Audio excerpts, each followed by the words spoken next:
couldn't do anything, even in the water, even supported. He couldn't move his legs. So Dawn took the back end, I took the front end, and we just moved his legs for him.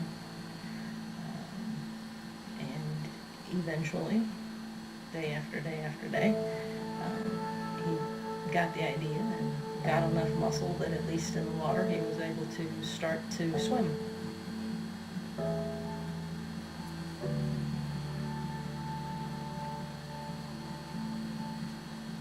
We always got him out and toweled him off and tried to see if he'd start crawling.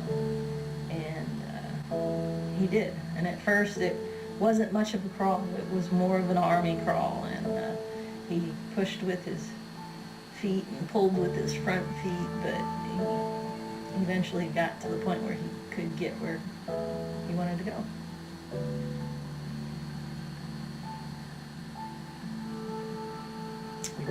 Continued just working the pool until my pool got too cold. And then we went over to a friend's pool and they actually heated it for us. Beginning of October, we were able to get him to an indoor pool. And we worked that throughout the winter months. So we were able to continue the swimming. And then we were finally able to get him into the wheelchair in February or March. We went with Eddie's Wheels. It was the most well-known at the time. It was the one that I found everywhere I looked. And so we put a call out on Facebook, and Southern Illinois and St. Francis fans responded as they always have. And it wasn't 3 days, and we had what we needed to order his chair for him. We picked him up and put him in it and strapped the harnesses. Turned around to go get a cotter pin or something that we needed to put in it to finish the last piece. And when we turned back around, he was walking across the living room.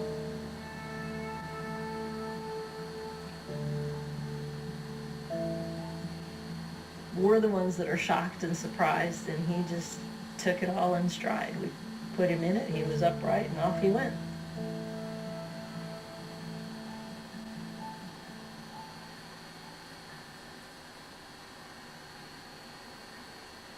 The first setback was shortly after he'd learned to crawl and actually get up on his knees and crawl versus just scooting. He had a growth spurt, and with the growth spurt comes stretching of all the muscles. And when you stretch a muscle, you weaken it. And so suddenly he was back to scooting. He didn't notice.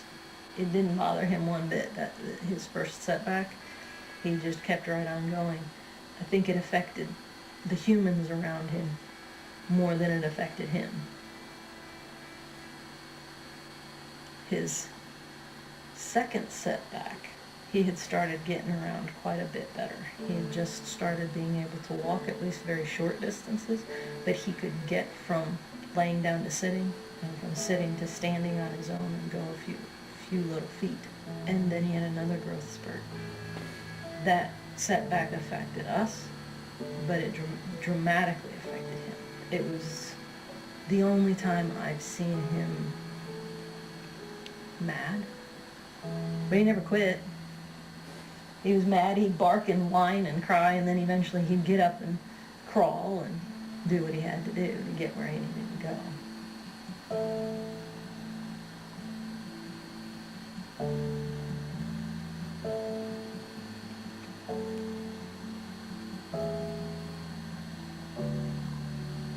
There are so many more like him that don't get the chance that he got. In a throwaway society, he is a shining example of what happens when you don't throw something away. You don't have to be perfectly healthy to be the perfect pet. Heck, you don't even have to walk perfectly to make an impact. For all those reasons, I think it's important to get his story out, because it isn't just about him. He's the catalyst to a huge movement. At least for St. Francis it has been.